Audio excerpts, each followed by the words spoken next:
ये तस्वीरें हम आपको जनरल बिपिन रावत, उनकी पत्नी मधुलिका रावत, उनके परिवार की तस्वीरें, गोल्डन टेम्पल पर उनका जाना हो या फिर अलग अलग मौकों पर जब जनरल रावत पहुंचते रहे हैं, वो तस्वीरें हम आपको दिखा रहे हैं। जब उन्होंने आर्मी चीफ के तौर पर पदभार संभाला था उस समय की भी तस्वीरें हैं, और उसके बाद जब वो हिंदुस्तान के पहले चीफ ऑफ डिफेंस स्टाफ हुए वो तस्वीरें भी आपसे साझा कर रहे हैं। राजनाथ सिंह रक्षा मंत्री जनरल बिपिन रावत के घर से लौट चुके हैं। सदन की ओर वो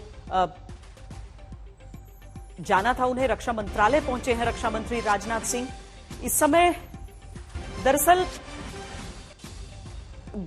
सीडीएस के घर से निकलकर रक्षा मंत्रालय राजनाथ सिंह पहुंचे हैं। आधिकारिक बयान का इंतजार समूचा देश कर रहा है, ये जानने के लिए कि उस हादसे में क्या हुआ है। बहुत भीषण, बहुत भयावह यह हादसा, और उसके बाद से उस समय जब यह हादसे की खबर आई थी तब रक्षा मंत्री राजनाथ सिंह एक कैबिनेट की मीटिंग में थे, लेकिन कैबिनेट की मीटिंग में को बीच में छोड़कर वो निकले और उसके बाद से लगातार बैठकों का दौर चल रहा है। सेनाध्यक्ष जनरल एमएम नरवणे दिल्ली में नहीं थे, लेकिन मऊ से निकलकर वो फौरन दिल्ली के लिए रवाना हुए। दोपहर 2:30 बजे वो भी पहुंचे और तमाम वरिष्ठ जो अधिकारी हैं रक्षा मंत्रालय के वो सब इसमें मौजूद, जहां पर इन बैठकों के बाद वो निकले सीडीएस जनरल बिपिन रावत के घर के लिए। वहां से निकले तो ऐसा लगा कि मुमकिन है कि सदन में अब उनका बयान होगा, लेकिन वो रक्षा मंत्रालय में एक बार फिर पहुंचे हैं, जहां पर कुछ और चर्चा, कुछ और विमर्श, और उसके आगे हम उम्मीद करते हैं कि रक्षा मंत्री संबोधित करेंगे। उम्मीद यही कि वो भी लेटेस्ट इंफॉर्मेशन लेने का प्रयास कर रहे हैं कि जो लोग गंभीर हैं उनकी क्या स्थिति है, उनको कितनी जल्दी दिल्ली लाया जा सकता है उनके बचाव के लिए।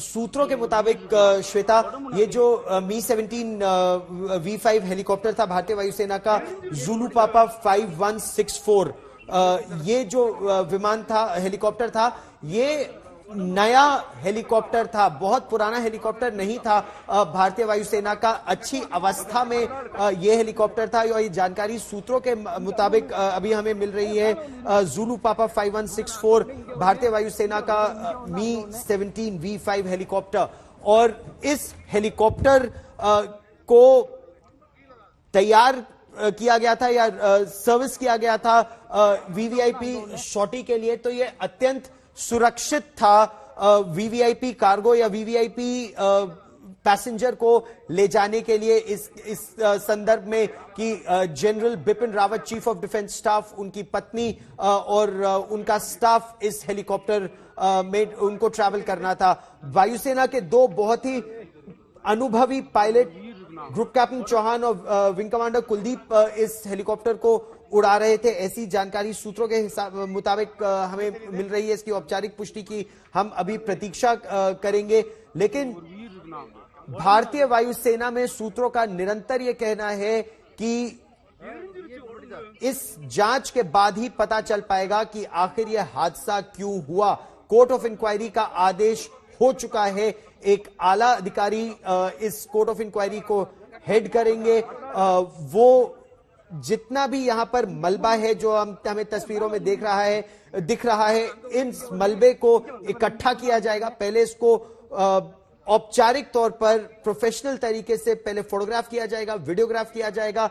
यहां पर पूरी एक केस फाइल बनेगी, उस आधार पर फिर इन सभी सबूतों को लेकर जांच शुरू होगी। वो जो आखिरी कम्युनिकेशन रहा है दोनों पायलट्स का एटीसी के साथ, ग्राउंड कंट्रोल के साथ, उससे पता चल सकेगा कि आखिर हुआ क्या था। क्या एकाएक वेदर पैकअप कर गया, कोई और वजह थी, ये हादसा आखिर हुआ क्यों, ये उसी के बाद पता चल सकेगा। लेकिन ये प्राथमिकता इस समय नहीं है। प्राथमिकता इस समय ये है कि जो लोग डीआई लिस्ट पर हैं, डेंजरसली इन लिस्ट पर हैं, गंभीर रूप से घायल हैं, उन्हें सबसे जल्दी अच्छे से अच्छा इलाज मिल पाए, चाहे उसके लिए एयर एम्बुलेंस के जरिए उन्हें दिल्ली के रिसर्च एंड रेफरल हॉस्पिटल लाने की आवश्यकता हो तो वो किया जाए।